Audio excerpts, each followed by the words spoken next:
This is me and um, this is Justin and Dario, and we're interviewing Miss McGrath from the organization of DCFS against child abuse.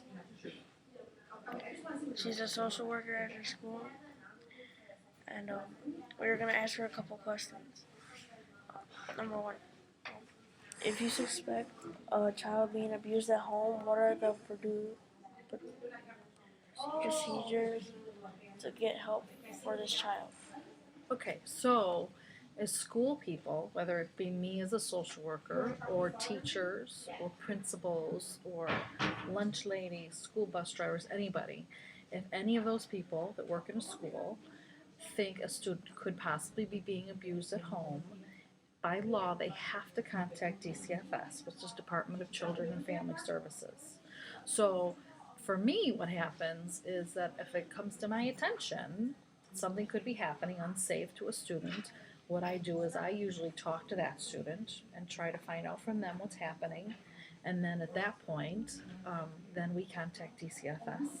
And then they do what they call an investigation to find out whether or not that abuse is actually happening or not. And everybody that works in the school in an entire building has to do that. People that work in hospitals have to do that. People that work in schools, people that work at like the rec center and the park district, all those people by law have to report abuse if they think it's something going on. That's a huge Illinois law.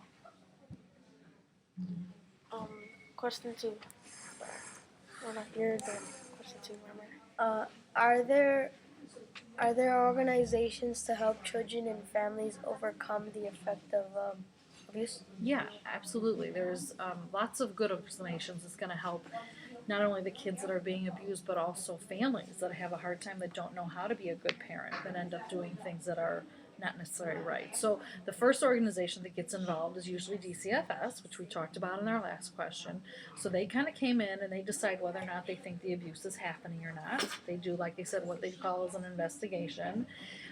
Sometimes, if depending on the type of abuse or the age of the child or the family and what's going on, sometimes the police might become involved.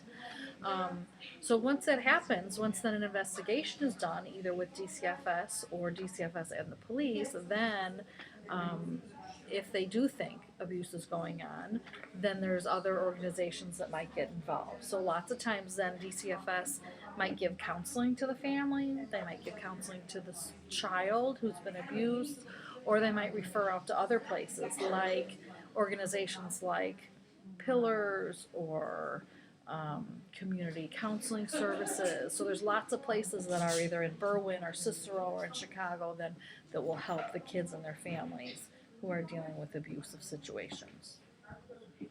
Okay. Question three. When the child is abused, how does it affect their Academics. academics?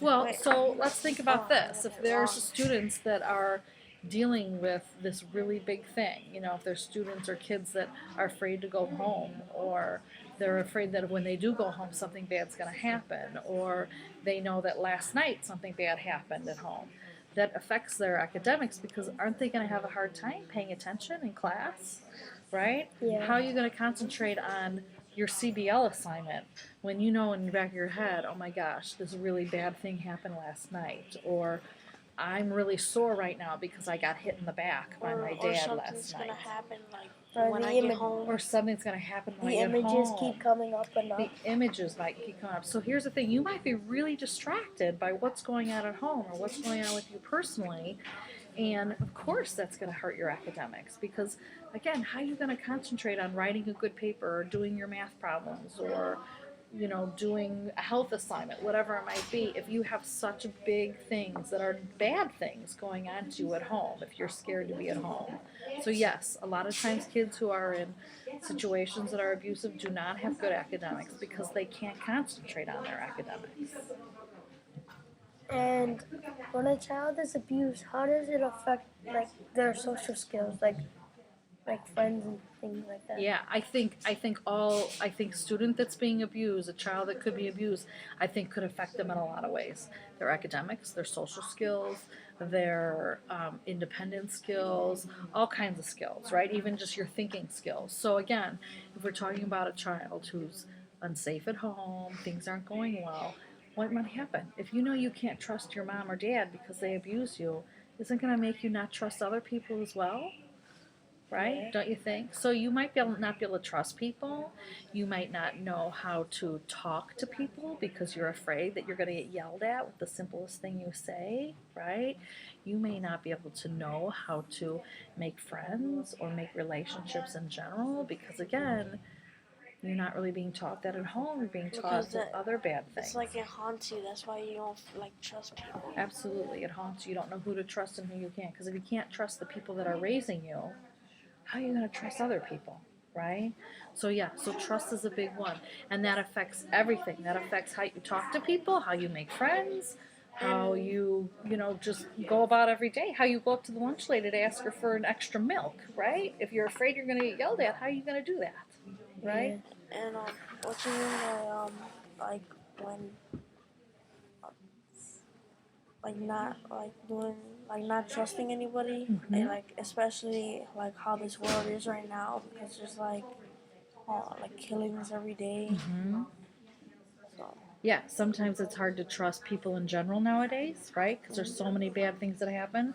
So you hope, as a child, you could at least trust the people you live with, right? If you Yeah. live with your mom, your dad, your grandma, your uncle, whatever it might be, you hope you can Siblings. trust them. Siblings, older siblings, you hope you can trust them. But if you can't trust them because those are the people that are hurting you, then that changes how your whole mind thinks, right? Really? Yeah, don't you think?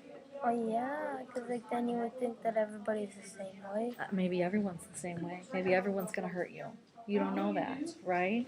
So how are you going to make friends? How are you going to feel comfortable? How are you going to feel good about yourself if you feel horrible? Because every day when you go home, somebody at home is saying really bad things about you, right? You have low self-esteem. You have bad social skills, bad academics. Again, your brain, your emotional part of your brain is kind of a wreck because it doesn't know how to kind of deal with all those bad emotions that are happening. So it kind of affects every part about you. Yeah. Yeah, it's kind of sad. It's not kind of sad, it's really sad. Yeah. Any other questions? No, that's thanks. it. And that's the end of our interview. Thank you, Ms. McGrath. Thanks, Ms. McGrath, for meeting with us. Yeah. You're very welcome.